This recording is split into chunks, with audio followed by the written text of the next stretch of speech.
एक बार 4 भिक्षुओं ने पूरे 1 महीने तक बिना कुछ बोले चुपचाप ध्यान में लीन होने का फैसला लिया। उन्होंने अपने इस अभ्यास के प्रतीक में एक मोमबत्ती जलाई, जो कि उनको हर समय ये याद दिलाती रहेगी कि उन्हें बिना कुछ बोले बस ध्यान करना है। इसके बाद उन भिक्षुओं ने ध्यान करना शुरू किया। पहले दिन की रात होते होते मोमबत्ती टिमटिमाते हुए बुझ जाती है। ये देखकर पहले भिक्षु ने कहा, अरे ये मोमबत्ती तो बुझ गई। दूसरे भिक्षु ने कहा, हमें बात नहीं करनी चाहिए, हमने कुछ भी ना बोलने की कसम खाई थी। तीसरे भिक्षु ने कहा, तुम दोनों को बोलने की जरूरत ही क्या थी। तो वहीं चौथा भिक्षु हंसते हुए बोला कि मैं अकेला हूँ जिसने बात नहीं की। दोस्तों, उन सभी के बोलने के अपने अपने कारण थे, लेकिन चारों में से प्रत्येक ने बिना कुछ सोचे समझे तुरंत ही अपने विचार रख दिए। उनमें से किसी ने भी उस परिस्थिति को सुधारने के बारे में नहीं सोचा। उसी आश्रम में उन चारों के अलावा एक बूढ़ा भिक्षु भी था, जो काफी ज्यादा बुद्धिमान और समझदार था।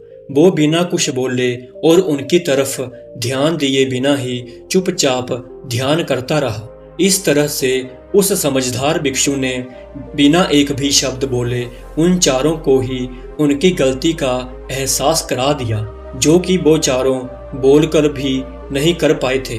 बिना सोचे समझे और जरूरत से अधिक बोलने पर हमें खुद ही लोगों के सामने शर्मिंदा होना पड़ता है। एक समझदार व्यक्ति कभी भी बिना मांगे किसी को सलाह नहीं देता, क्योंकि वो जानता है कि बिना मांगी गई सलाह का कोई मतलब नहीं होता और ना ही सामने वाला उस सलाह को मानता है।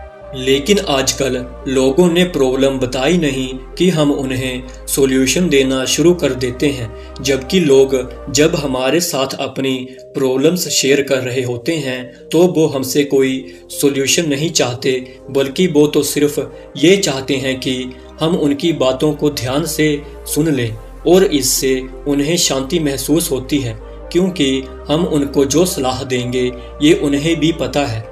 हर इंसान को पता होता है कि क्या सही है और क्या गलत है। इसलिए ध्यान रखें कि जब अगली बार हमसे कोई अपनी प्रॉब्लम्स शेयर करे तो बस हम उनकी बातों को ध्यान से सुनें, उसे सलाह देना ना शुरू कर दें जब तक कि उसने मांगी ना हो, क्योंकि सामने वाला इंसान हमसे बस इतना चाहता है कि हम उसकी बातों को सुनें और समझें। ये बात तो आपने भी सुनी ही होगी कि हम जितना कम बोलते हैं उतने ही समझदार होते चले जाते हैं।